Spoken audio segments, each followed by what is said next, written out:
I'm just going to start this out with a quick confession. I hate shopping.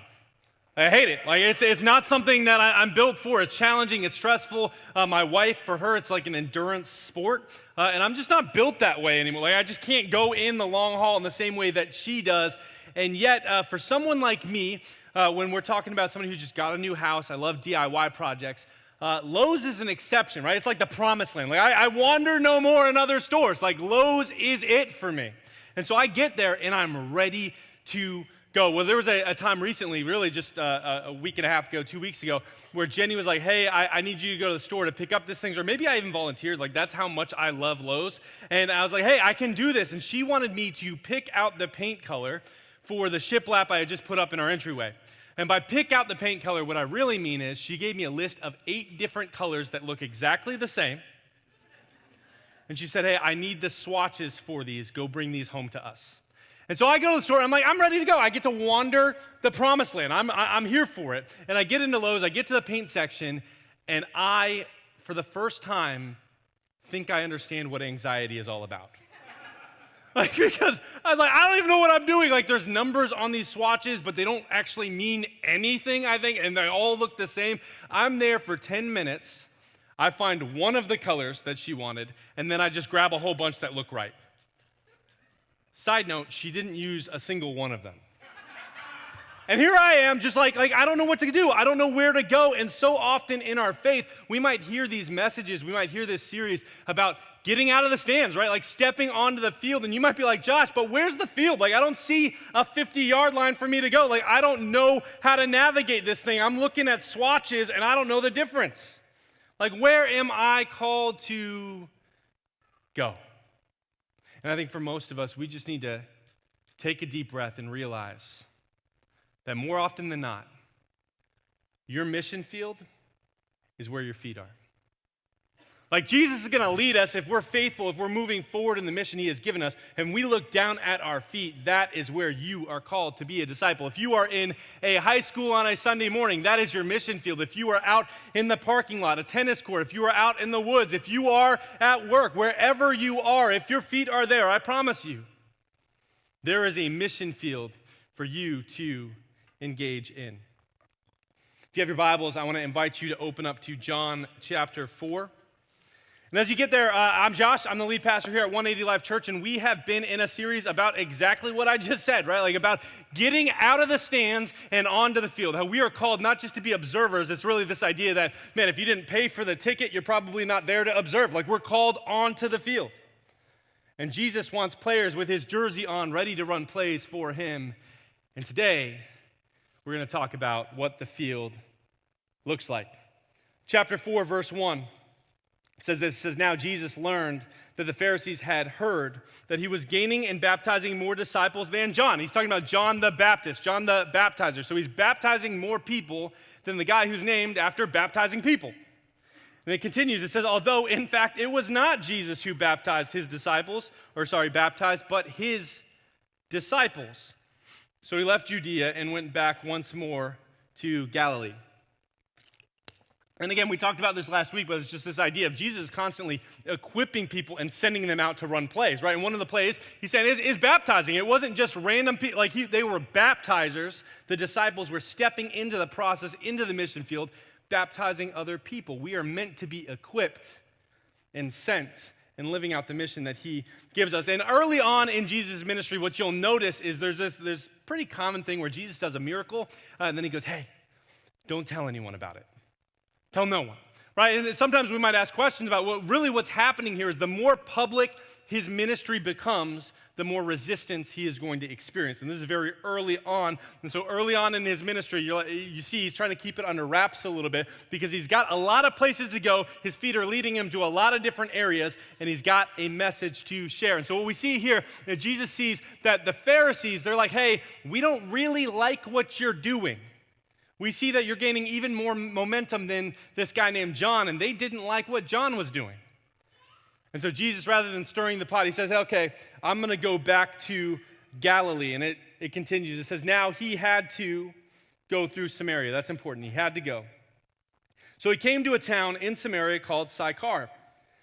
Near the plot of ground Jacob had given to his son Joseph, Jacob's well was there, and Jesus, tired as he was from the journey, sat down by the well. It was about noon. So heads up, Galilee is where Jesus grew up. He grew up in a town in Galilee called Nazareth, and Jesus is kind of going home. He was there, it's estimated, from ages 12 to 29 as a carpenter, probably apprenticing under Joseph for a little while. And we have him say, hey, I need to go home. I'm supposed to go home to a place called Galilee. I want to go ahead and do a quick geography. If you're like me and geographically challenged, that's okay. Like before I was a nutmegger, see what I did? Before I was a nutmegger, I thought Connecticut was a place that was home to like ESPN and Santa Claus, because you can't go further north than here. Right? Like it's just, that's what I thought. And so let's unpack geography a little bit. We got a map coming up here, and we've got a map that's going to show us where Jesus is. He's in Judea at this time, and he's got to go up to Galilee. And so you can see, like, he has to go through Samaria. A little bit of background here. This map on the left side, that's all of Israel. Tyre is at the very top. Tyre is actually the only area that wasn't fully conquered by Israel.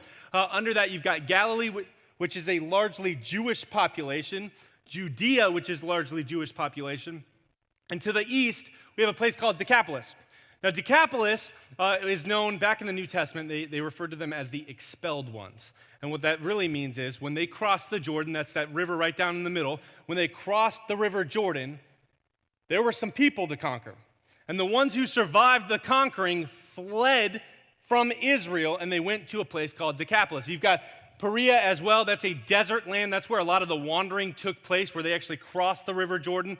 And then we have a place called Samaria. We needed to know all that because it's going to give us some context for what happens next. See, when you're sandwiched between multiple cultures, so you've got Jewish populations and you've got Decapolis, which is largely pagan, they're Gentile, they've kind of got their own belief structure, and you merge them together, you sandwich them in a place called Samaria. And what happens is you get a merging of belief structures. And that's called syncretism. It's when you kind of have like this spiritual collage of beliefs, where you're like, hey, you know what? I like the Jewish tradition over here. I like the pagan tradition over here. I like what Jay-Z sung in that song over here. And what we're going to do is we're going to just kind of merge it together, tie it together, and that is going to be my belief system. Does that sound familiar at all? Like, y'all, we live in a syncretistic world, right? Like, we live in America, where it's just kind of combining all the belief structures together. We're like, hey, this is what I believe, which is why we can be more liberal than we are disciple. We can be more conservative, because it's not just one side, than we are a follower of Jesus. We get so caught up in these binaries that the world gives us, and yet Jesus says, no, like, you're meant to follow me. You're not meant to merge your belief structure. You're meant to believe what I say and who I am and what I lead you to do.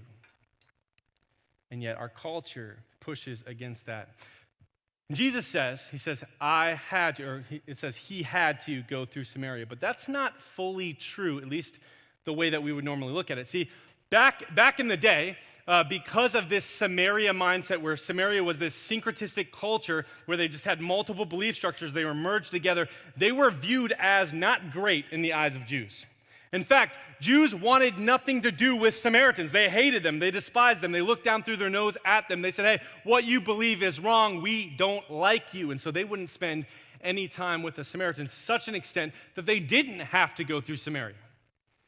They would actually take the river Jordan north, and they would take that all the way up to Galilee if they wanted to go up, and if they wanted to go down, they'd take the river Jordan down. And yet Jesus says that he had to go. You guys ever walk down a hallway and you see somebody at the other end of the hallway and suddenly you don't want to walk down that hallway anymore? Right, you're like, man, like I'm just going to go stand behind this vending machine really quick. Like anything I can do to get away from this person. That was the Jews in the eyes of Samaria. And yet Jesus takes the direct path.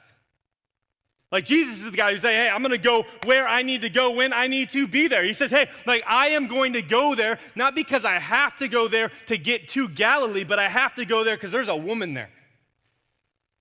Like there's a woman at a well that needs to meet Jesus and experience him. There is someone that needs to experience the life change that Jesus has to offer, and it is hot out.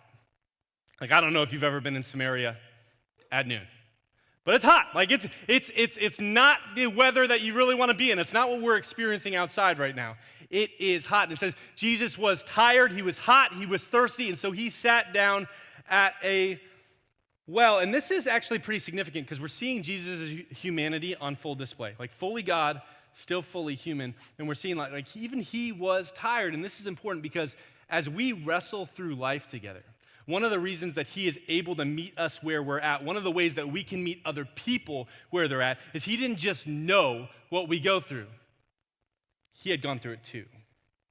Like, even Jesus had been tired. Look at this, Hebrews 4:15, it says, "For we do not have a high priest who is unable to sympathize with our weaknesses, but one who in every respect has been tempted as we are, yet without sin." It's saying here, it's saying the things that we wrestle through, the challenges that we face, Jesus doesn't just know about them, he understands it because he's been there. Now, he didn't sin, right? Like, he did it without sinning, and yet he understands the trials of this life. He understands how difficult it can be, and he also understands what it means to be tired. Are you tired? You ever get to that place where you're like, man, like, I just don't even feel like I can go anymore? Like, I'm just out of gas. Like, I'm out of steam. I've got nothing left to give. Let me tell you, this last weekend, that's where I was. Like, last weekend, I was like, man, like, I was talking to Jenny. I was like, I just don't have anything in me. Like, I'm done. We just need to disconnect. I just need a day or two where we can just breathe. And what's good to know is as we get there, because all of us get there at different points, Jesus understands. Now, it's not a reason not to live out your mission. It's not a reason to not let your feet call you to the mission field. Jesus is in Samaria. Jesus' feet has led him to Samaria, and yet he's in Samaria and he is tired. As we look down at our feet, we need to know that as God calls us to the different areas and environments that we are meant to be in, you might be tired. You might need to sit down at a well and ask for a drink. You might be in a place where it is exhausting. Most of us have a Samaria that we live in right now. Right, a place where your faith isn't super welcome, a place where maybe you don't naturally want to go to, maybe relationships that you don't naturally gravitate to, and you have a place that God is calling you to still. Even though most people may not go, you are being sent. We all have a Samaria. We live in a Samaria. America is a Samaria. We're in a place that celebrates freedom, and yet more and more doesn't just disagree with the gospel, is oppositional to the gospel. Because those are different things. We live in environments that are very much opposed to what we believe, and yet we are called to live out the mission in the field that God has led us to. You might end up in Samaria, and you might be like Jesus, a little tired. Verse 7, it says, "When a Samaritan woman came to draw water, Jesus said to her, 'Will you give me a drink?' His disciples had gone into the town to buy food. The Samaritan woman said to him, 'You are a Jew.'" I love this. It's like she gets like this, I imagine a perplexed view on her face. She's like, "You're a Jew. What are you doing? I am a Samaritan woman. How can you ask me for a drink? For Jews do not associate with Samaritans." She calls out exactly what we're talking about. She's like, "Hey, what are you doing, man? Like, you're breaking all the rules of normality. You're breaking tradition. You're breaking everything that you have ever done." And notice that she says, "Hey, Jews don't associate with Samaritans," not the other way around. It's like, "Hey, you guys have been looking down at us for a long time. What are you doing? The way you are behaving doesn't match up with everything we have ever experienced." See, sometimes your feet are going to lead you to some people that frankly are just hard to love. People that maybe you have judged in your life, people that you are frustrated with, people that you have been hurt by, people that you really are in relationship with, but you're kind of questioning that. And God is calling each and every one of us to not just forgive, but to love. It should paint a new color to the story of the Good Samaritan, right? Where it's these two enemy people, and Jesus sets it up in the way that it's the person who is viewed as less than that is the one serving and is the hero of the story. It's this idea that you and I, we are called to love, not trust, they're different things, but called to love everyone. It continues, it says, Jesus answered her, "If you knew the gift of God, who it is that asks you for a drink, you would have asked him, and he would have given you living water." Sir, the woman said, you have nothing to draw with, and the well is deep. Where can you get this living water? Are you greater than our father Jacob, who gave us the well, drank from it himself, and did also his sons and his livestock? Jesus answered, everyone who drinks this water will be thirsty again, but whoever drinks the water I give them will never thirst. Indeed, the water I give them will become in them a spring of water, welling up to eternal life. The woman said to him, Sir, give me this water so that I won't get thirsty and have to keep coming here to draw water. She goes, bro, you don't even have a bucket. She's like, what are you talking about? Like, she's so caught up in what she can see that she's missing out on who he is. And this is a tension in this world where we're so often, like, our eyes gravitate towards the physical things that we see, which is why we're like, where is the field? Where is the 50-yard line? And Jesus is like, hey, all we got to do is have eyes that look up. If we look up to where he is calling us to be, we'll realize that if we are there, that is our mission field. That our feet are going to lead us as we follow the creator of the universe. And she's like, man, you don't even have a bucket. What is going on? Not just that, but you're a Jew. And you're a man, and you're ill-equipped for what you're saying you can do. Clearly, you are mistaken. And Jesus, knowing that this woman has been trying to fill her void in her chest with other things of this earth, knowing that her solution to the God problem wasn't God himself, says, hey, I've got something to tell you about water. He says, there's a reason that you keep going to this well and you're thirsty again. There's a reason that these things that you want to fill you up don't last. The things that you are driving towards can't possibly sustain you. He says there's a reason for it because you don't have that living water. That water that's going to keep you going. He says you've been gravitating towards things of this earth. We gravitate towards naturally, typically 4 things. And the book of Ecclesiastes kind of unpacks it. Ecclesiastes was written by Solomon, the wisest man other than Jesus, wisest man to ever live on this earth. And here's what he did. He said, hey, like I'm going to run a little experiment here in this book, and I'm going to drive my life and see that if I can be satisfied by these 4 things. It was wisdom, wealth, pleasure, and works. And he's like, hey, I'm going to go at these things as far as I can. Wisdom, he was the wisest. Wealth, he had more than all of us combined. Like, you want to talk about works, he accomplished more than any of us will ever achieve. And you want to talk about pleasure, he probably took that a little too far. Married way too many people. And yet at the end of it, and throughout this book, he's like, man, like it was just chasing the wind. Like time and time again, I had to go back to the well. Time and time again, it left me thirsty. It was chasing wind. It was meaningless. It didn't have for me what I was meant to have in me. He says, I was missing it. You ever chased the wind before? Maybe it was you trying to build your identity around your wealth or your social status or your success or your family or your whatever it is that you could fill in the blank with. That's not necessarily a bad thing in of itself, and yet it's not something that is going to leave you good to go. It's something that's going to constantly be fleeting and lead you back to a well where you're just like, I just need more. I need another sip. I need another sip. And Jesus is like, hey, listen, I've got something better because it's not just going to be a well, it's going to be a wellspring. It's going to overflow from the inside to the outside. Your life is going to be transformed, and you're not going to need to thirst again. You are going to have everything you need. See, for most of us, at least for me personally, one of the wrestlings that I've had where I'm like, hey, I'm driving and striving towards the wrong things, I found for me, there's a gravity to my schedule, you know? Like sometimes I think we can be so busy that we're too busy to follow Jesus. You ever notice that where you're like doing all these things and they're not bad things, like you've got work to do and you've got relationships that you want to manage and you've got games that you want to play and you need rest and there's all these different pieces to the puzzle and you're like, hey, I just don't feel like there's enough time in the day. If there was more time, I would absolutely do the things that God called me to do. But we don't mean that because as soon as we had more time, we're going to fill it with more things. See, the point isn't that you're not supposed to do things. We're actually meant to do a lot of things. Like our feet are going to, it's just kind of how feet work. They're going to lead us places. We're going to go places. We're going to do things. Jesus was incredibly busy. The point is that in our busyness, are we pushing Jesus out? Or are we inviting him in to be the central piece of our schedules? That wherever I go, whether it be the workplace or school or home or wherever, that he is the centerpiece of my life. I want you to notice that in this conversation that Jesus is having with this woman who he is not supposed to be speaking to,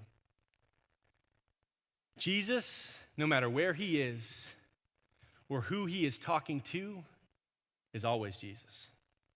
You notice that? Like no matter who he is engaging with, he is always who he has always been. Like he doesn't change because of his environment. He doesn't change the message because of who he is talking to. It doesn't matter if he's in Samaria, Jerusalem, or somewhere else. He is constantly exactly who he was always created to be. And yet for us, you ever get in an environment where you're like, man, like, I'm just going to take this jersey off real quick? You know, like, I don't want to, like, I'm on Team Jesus, but we don't have to talk about it, you know? Like, it's not, like, we don't need to, like, I don't know what you're going to do. I don't know how you're going to react, and so I'm just going to put it aside. Here's what I'm not saying. I'm not saying that every relationship, every conversation is meant to be, hey, have you heard about Jesus? It's not what I'm saying. You're going to scare a lot of people away. What I am saying is he is meant to be the centerpiece of our hearts and our lives, and that we're never meant to take off the jersey. We're never meant to camouflage and conform with the environment around us. We're meant to be set apart. We're meant to be different. We're meant to be willing to have these conversations. Jesus, no matter who he is speaking to, is always willing to point people to the truth. He's willing to say, hey, you're looking at the physical things right now. You're looking at an empty bucket, but what you need to know is there's something different and better that's more eternal. And for us, if we have that mindset, if we have our eyes so locked on Jesus, so caught up in who he is, it's going to lead us to speak differently, to act differently, to lead differently, to love differently. Not everything is like this, though, where we just naturally like say, hey, you know what? If you're on Team Jesus, you notice that it's easier to talk about Jesus with somebody who's got the jersey on, but you got somebody who you're like, hey, I don't know how they're going to respond. I'm not going to bring him up. I'm not going to say what he is doing. I'm not going to talk about creation. I'm not going to talk about the awe that I have or how he has changed my life. I'm going to avoid that stuff. You ever notice that it's just easier with somebody else with the jersey on? Not everything's like that. Here's what I mean. I want you to think about your favorite restaurant of all time. You got it? Okay. Mine is Manny's. Mine is Manny's, one, because it was super cheap, but two, and I say was because Manny's didn't make it through COVID, but Manny's was the kind of shop that you go into and the owner is also the cook. He's the guy who greets you at the front door. He's the guy who's like, hey, like, I'm ready to make this for you. He's the guy who really only made one thing well. Like, he made gyros. That's what Manny made. If you got his fries, you were going to be disappointed. But those gyros, man, they were the best gyros I've ever had. And I would tell anybody who would listen about Manny's. Why? Because if I love you and I love Manny's, I want you guys to meet. It's just a part of how I'm wired. You know what I didn't do? I didn't go like, hey, man, like, how do you feel about Greek people? Hey, man, like, how do you feel about Greek food? Like, you ever have it, like, do you like Greek food? And you good with that? No, I didn't care. Because if you came to me and you said, man, I don't like gyros, I'd be like, that's because you haven't had Manny's. You're doing it wrong. Right? Like you haven't experienced the real thing. Like, I want you to meet this guy, and I want you to eat this food because it is incredible. Hey, have you heard about Manny's? So often with truth, though, we allow our fear and our concern over someone's response and their past experiences with Christians and their past church hurt and their belief structures, we allow that to dictate whether we're willing to share truth or not. You ever feel that where you're just kind of sitting there and you're like, I'm just not.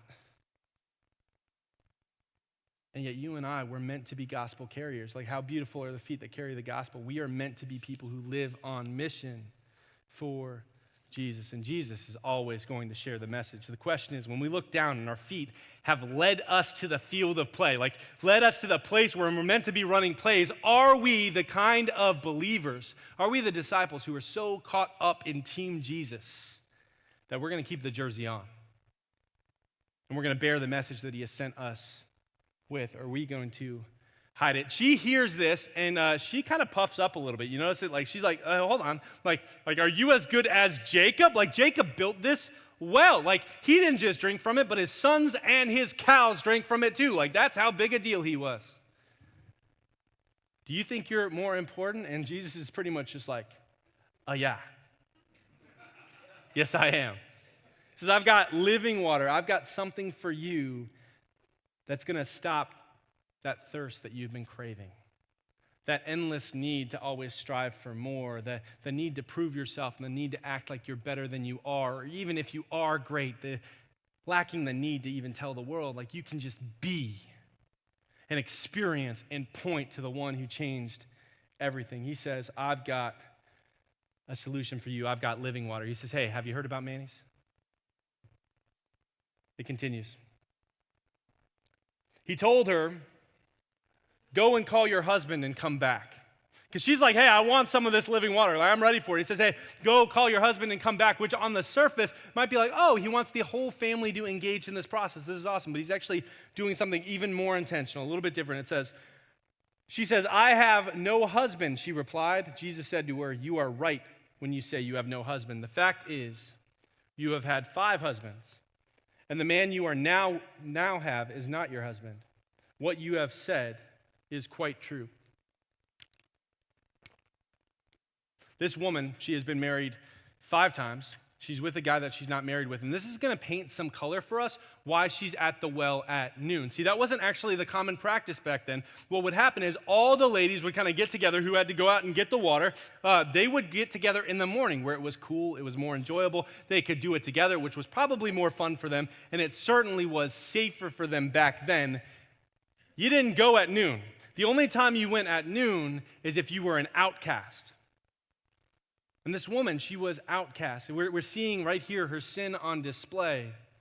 And even in Samaria, of an outcast people, she was an outcast. And still, Jesus is having this conversation. Jesus wasn't afraid to approach the outcast. In fact, Jesus was drawn to the outcast because the outcast, well, their situation was pretty clear. They needed a solution. More often than not, there are people in our lives that we are sent to. People in our lives that our feet have brought us before, and that's where we struggle. Like you and I, we have relationships. If you're here, you were probably maybe even brought by someone. If you have a relationship with Jesus, most people didn't find that on their own. Most people were led there. Now, I'm not saying everyone. We have relationships in our lives that have been impactful in our lives, and yet so often we receive and we forget that we're meant to reproduce. Like we receive the message, someone came to us, and we are meant to be sent out on mission, that the mission field is where our feet are. I want us to notice that Jesus doesn't just call this lady out randomly, like he knew her. Like he had relationship with her. He knew who she was, he knew her story, and he told her that he knew her in the way that he spoke. Second thing that he did is he wasn't afraid to have the sin conversation. Now, here's what I'm not saying. I'm not saying we're meant to be these sign-holding Christians that just yell at people and tell them about their sin. But I'm saying that in relationships, sometimes we're going to be led to have hard conversations to point people to the true answer. And the question is, are we willing in gentleness and love, are we willing to have the hard conversation? Are we willing to look down at our feet, say, hey, this is the field, this is the play, this is where you want me right now. I'm going to press in even though it's not easy, even though it's not always obvious, even though it's going to require some risk. Am I going to do what he has called me to do? And she responds, she says, sir, the woman said, I can see that you are a prophet, which is like the ultimate deflection. He's like, hey, you're living a scandalous life. And she's like, all right, you're a prophet. I get it. Our ancestors worshiped on this mountain, but you Jews claim that the place where we must worship is in Jerusalem. Woman, Jesus replied, believe me, a time is coming when you will worship the Father neither on this mountain nor in Jerusalem. You Samaritans worship what you do not know. We worship what we do know, for salvation is from the Jews. Now notice it says from, not for. Yet a time is coming, and has now come, when the true worshipers will worship the Father in the Spirit and in truth. For they are the kind of worshipers the Father seeks. God is spirit, and his worshipers must worship in the Spirit and in truth. The woman said, I know that the Messiah called Christ is coming. When he comes, he will explain everything to us. Then Jesus declared, I, the one speaking to you, I am he.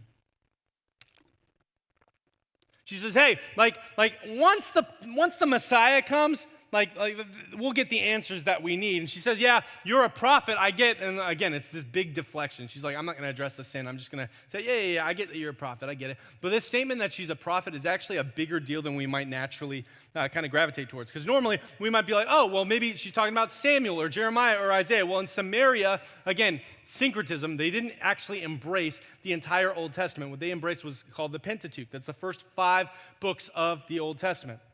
And so she didn't have a ton of prophets to compare Jesus to. She had Moses. She was like, hey, I know that scripture talks about how there's someone coming after Moses. You seem like you might be it. You are clearly a prophet. And this is significant. This is a moment where she's starting to kind of turn her eyes from the well, right? She's looking down at the well. She starts looking up at Jesus. She sees that something is different. Something is happening here. And she wants to be a part of it. It contains this equation for us where Jesus says, okay, yeah, worshipers, things are going to be a little different now, right? Back in the day, you worshiped at a physical altar. That's what she's referencing. And Jesus is like, hey, there's going to be an altar called your heart where you're going to bring things and you're going to present them to the Lord. It says the things that you love, the things you pursue are going to be the things that you're meant to bring to the Lord. And he says, and when you do, I want worshipers in freedom, and he says, I want them to be in spirit, to worship in spirit and in truth. And that equation is actually really important because when you have all truth and no spirit, what you get is Pharisees, right? You get a legalistic mindset where you're just checking the boxes. You're like, hey, we got to do it this way. We got to do this. Don't worry about the heart stuff. Don't worry about the application. We're just going to check all the boxes, and you become a Pharisee. Now, if you're no truth and all spirit, you buy essential oils. I'm just kidding. I couldn't help myself. I was like, no, when you're all spirit and no truth, you get caught up in mysticism or hyper-spirituality where you're like, man, I didn't get that rock star parking that I wanted. The enemy is attacking me today. He wanted me to take an extra 5 steps into Stop and Shop, that jerk. It's like, hey, that's probably not true, right?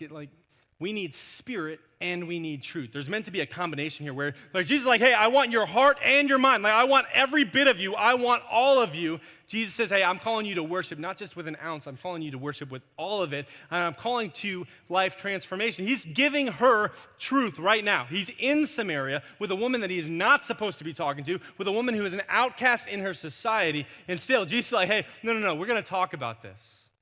I want you to know what is true. I want you to know what is most important. And for her, it just hasn't clicked yet. Because even though she's like, yeah, you're a prophet, she's like, hey, you know what? We're just going to wait for the Messiah to come. He is going to be here at some point, and then he can explain everything. And Jesus is like, no, you're missing it. I am he. The one you're speaking about, you're speaking to. The one you're waiting for is right in front of you. And this is pretty cool because this is one of the only times, there are a few examples where Jesus openly acknowledges who he is. He says, yeah, that is who I am. That is why I've been sent. I have been called to be the Savior of Israel, and not just Israel, but the entire world. And Jesus is like, hey, I want you to know this because this is important as I engage in relationship with you, as we engage in the relationships of the people around us. What does it look like for us to be so willing to speak truth, even in environments where maybe it's uncomfortable and we don't know how to respond? It says, verse 27. Just then his disciples returned and were surprised to find him talking with a woman. They're like, do you see what he's doing? I love this because their humanity is on full display. They're just shocked. They're just like, hey, you know what? You ask him. You ask him what he's doing. Why is he doing this thing? You be the one. They're like, no nose goes. They're trying to figure out who's going to do it. And Jesus is just not interested in those traditions. He's far more interested in the people that he pursues. It continues, verse 28. It says, then leaving her water jar, the woman went back to the town and said to the people, come see a man who told me everything I ever did. Could this be the Messiah? They came out of the town and made their way toward him. Man, Jesus never got his water, did he? No, this woman experiences truth for the first time. And she's experiencing God, like relationship with a Jesus. And what's she do? She leaves the very reason she came to the well. Because the water that she came needing was the water she needed no more. Like, she no longer needed that jar. She had something very different. See, there was hope in her heart and living water in her veins. She was ready to go out on mission to share a message. And here we have 12 disciples who knew Jesus, had experienced the miracles, had seen all the things that he had done. And they went into Samaria to the local 7-Eleven to buy some Takis and a Reese's Fast Break. And they come back by themselves. They come back and nobody came with them. And then we have a woman who just met Jesus. A woman who just met Jesus and runs into the towns like, hey, I just got to tell you what he did. Like, I got to tell you what he did to me. Like, I got to tell you my testimony. This is a man who told me everything I ever did. And the tension is, as we come to church every Sunday, have we become so familiar with who God is and the Bible that we forget the zeal and the awe that we are supposed to be experiencing as we navigate that relationship? We have a woman who just met him, and she's all in it. She's like, hey, I'm going to tell the whole town. And like half the town comes. Like, they're engaged. And they're like, hey, what? Like, he told you everything. We got to see this for ourselves. And these disciples, they come back, and nobody is with them. Why? Because we get so familiar. I noticed, you ever talk to God and forget who he is? Like simultaneously. Like I noticed the other day, I was saying grace before dinner, and prayer was an obstacle to my hunger. Is what I was like, man, I just got to get through this prayer so that I can get to the meal. I'm like, man, like have we forgotten who we are standing before, who we are speaking with? This is the creator of the universe. This is the one who holds all things together, the author of life. And so often we can forget and it can become familiar. There's this, I don't know if you guys have noticed, but it's fall right now. And it's stunning. I've never experienced fall before, not like in this, like not in it. So my daughter and I, we were like walking through the woods yesterday, and like there were just multiple times where I just had to stop, and I was like, hey baby, like, isn't this beautiful? And I know for us, like fall is just in every night, like we get like 2 weeks of it a year. And so like this is exciting probably for most of us. And yet what if it was every day? I think most of us, we'd stop stopping. Like the awe would go away. We'd become familiar. We would stop celebrating the beauty. And I think that we're seeing a picture here of what it can look like to be 12 people who know Jesus for a long time and one person who just met him, and the difference that it looks to live out the mission. See, we're meant to have an awe. Like we're meant to have a zeal for him. We're meant to be changed by him. We're meant to be so caught up in the mission that he has given us that we can't help but spread it around. Are we so familiar that we have forgotten? See, your mission field is where your feet are. And as we look out these doors and we look at greater Hartford and Connecticut and New England, there's a lot to be done. And if we're tired and we're going out there and we're just like, hey, I'm just going through the motions because I've been doing this Jesus thing for a while and it just kind of is what it is, and we lose our zeal and we lose that fire and we lose the excitement, we're going to lose our ability to have an impact because we're just going through the motions and not responding to love. Can you imagine, and some of us don't even need to imagine because marriage has highs and lows. Can you imagine if you did that with your spouse? Where like you started dating, think about it, you were on fire. You're like, hey, I'm going to do all the things. I am romantic McGee over here. I'm ready to go. I'm going to romance your face off. 5 years into marriage, usually we start to forget, right? Now, that's not a justification for that. We need to get back in the game. Like we need to pursue our spouse well. We need to date our wives and husbands. Like we need to actually engage in that together, but we have a natural drifting that occurs where we slip away. And this is a reminder, don't be so familiar that you forget the love that you had at first. We are meant to love God in such an extreme way that it changes not just our lives, but the lives of the people around us. David Platt says it this way. It says, every saved person this side of heaven owes the gospel to every lost person this side of hell. there should be a weight to that. Like if we have been saved, we're meant to go out and share the message with others, and so often we just don't because it's hard.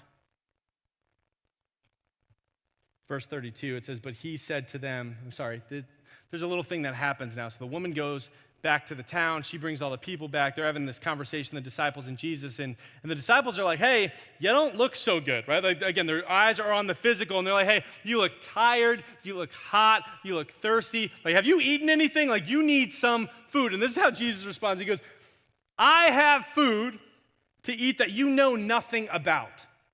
Because again, Jesus is like, hey, you're focused on the physical right now, and we're having a conversation about the spiritual. There's so much more eternal implication than what you see right here. I've got more to say. You need to listen. He continues, he says, hey, there's a harvest right now, then you need to be ready for it. Like there's a harvest right out here that is ready for reaping. Like there's been growing, there's been fruit, there's a time for the sowing, and the sowing is over. Like we are in harvest season right now. And mind you, this is in Samaria, and we look at New England, and you might be like, hey, hold on. We sure about that? Because New England's tough. At least so I hear. Honestly, my experience has been great, but you guys say it's tough, so I'll trust you. New England can be really hard and opposed to the gospel. And we can be like, are we sure it's harvest season right now? And yet, the more lost you are, the closer you are to be found. The sicker you are, the quicker you realize you need a doctor. Like, there is a recognition that we need to have in our lives of just the environments we're in. It might not look it right now. It might look like Samaria, and yet, if it was harvest time in Samaria, it might be harvest time in New England. It might be harvest time in Greater Hartford. Verse 39, many of the Samaritans from that town believed in him because of the woman's testimony. He told me everything I ever did. So when the Samaritans came to him, they urged him to stay with him, and he stayed 2 days. This is cool because there are times in the Bible where people see Jesus' miracles and they actually ask him to leave. And they see the miracle and they're like, hold on, we want you to stay. And because of his words, many more became believers. They said to the woman, we no longer believe just because of what you said. Now we believe. Now we have heard for ourselves, and we know that this man really is the Savior of the world. Jesus is going to do what he does always. But what he wants to do is he wants to use us. He wants to send us out as missionaries, living out our mission. And notice what the woman did not do. She didn't experience Jesus and then go get a degree in Bible. Right? She didn't go experience Jesus and then write a theological dissertation. No, she just ran back to the town and told her testimony. See, so many of us, we get caught up in this idea of I don't want people to know what I've gone through because I don't want to be judged, or because it's personal. That's the big one. And here's what I would say. Your relationship with Jesus and your testimony of life transformation is incredibly personal, but it was never meant to be private. Like you and I are meant to be sharing that testimony. Why? Because you don't need to study your testimony. You lived it. Most of us don't even need to write it down. That's an experience that you had, that you lived, and you watched Jesus transform your life. And you're like, hey, I was raised in the church. I don't have a story. Listen, first off, nobody's born into Christianity. It's a decision that you make. And second off, people who have been raised in the church have a testimony that can reach people that I can't. Because my testimony is messy. I lit my life on fire and hurt a lot of people. And my testimony has power too, as I go out and I share it with others. The first time I was asked to share my testimony, I was in a young adults ministry, and I was actually really excited. Like I had a relationship with the guys. I was really kind of engaged in that environment. And so I was like, I'm ready for it. I'm here for it. Until a coworker came to me, and he said, hey, you know that ministry you've been inviting me to for months? This is the week I'm going to make it. And I was like, I'm out. Like I called the guy discipling me. I was like, hey, I don't know that I can share my testimony right now because I can't share my testimony and not talk about the alcoholism that God had brought me out of. And yet I don't want the guy I work with to know I have an alcohol problem. I don't want that. So the guy discipling me, he goes, well, just pray on it, which I don't even know why I was surprised at that point. So I pray, and I just genuinely, as I'm engaging with the Lord, I just felt like he was saying, hey, who are you trusting with your story? Are you trusting him, or are you trusting me? In that moment, I called the guy back. I was like, hey, I'm in. I'm going to do this thing. I'm going to trust the Lord. And that's not a promise that that guy wasn't going to take